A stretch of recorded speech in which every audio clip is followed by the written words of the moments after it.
मित्रांनो, तुम्ही हा विचार केला आहे का की एप्रिलच्या शेवटी आणि मेच्या सुरुवातीलाच आपला महाराष्ट्र तापमानामध्ये 40शी पार का चाललेला आहे? तर समजून घ्या, हा फक्त उन्हाळा नाही, तर यामध्ये आहे उष्णतेची लाट. हा व्हिडिओ शेवटपर्यंत नक्की पहा. हा तुमच्या आरोग्यासाठी आणि तुमच्या कुटुंबियांच्या आरोग्यासाठी खूप महत्त्वपूर्ण व्हिडिओ आहे. तर पहिल्यांदा समजून घेऊया की उष्णतेची लाट म्हणजे काय? तर सामान्यपेक्षा 4 ते 5 अंश सेल्सिअस तापमान हे जादा राहणं आणि ते पुढील काही दिवस तसंच राहणं, या परिस्थितीला आपलं हवामान खाते उष्णतेची लाट म्हणतं. सध्या विदर्भ, मराठवाडा आणि पश्चिम महाराष्ट्र यामध्ये ही उष्णतेची लाट तीव्र आहे.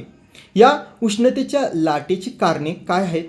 तर पहिलं कारण म्हणजे आकाश साफ राहणं, दुसरं म्हणजे हवा कोरडी राहणं, तिसरं म्हणजे हवामानात बदल, चौथं म्हणजे आपण उभा केलेली ही काँक्रीटची शहरं, रस्ते आणि पाचवं म्हणजे झालेली वृक्षतोड.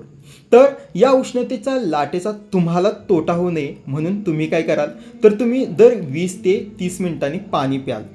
तुम्ही ORSचे पाणी प्याल, तुम्ही लिंबू पाणी प्याल आणि त्यानंतर तुम्ही 12 ते 4 घरातून बाहेर पडणार नाही.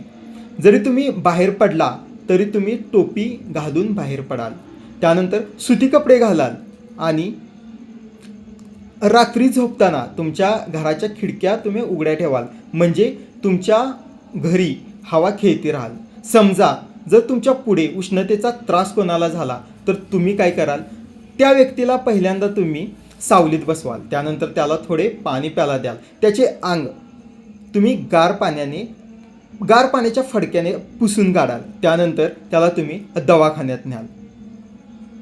तर ही मी तुम्हाला माहिती सांगितली कारण तुम्हाला उष्णतेचा कोणताही तोटा होऊ नये म्हणून. तर अशाच मराठमोळ्या माहितीसाठी माझ्या चॅनलला फॉलो करा, लाईक करा आणि हा व्हिडिओ तुमच्या आईवडिलांना, भाऊ बहिणीला किंवा तुमच्या मित्रमैत्रिणींना सगळ्यांना शेअर करा. हा व्हिडिओ खूप महत्त्वाचा आहे त्यांच्या आरोग्यासाठी. धन्यवाद मित्रांनो.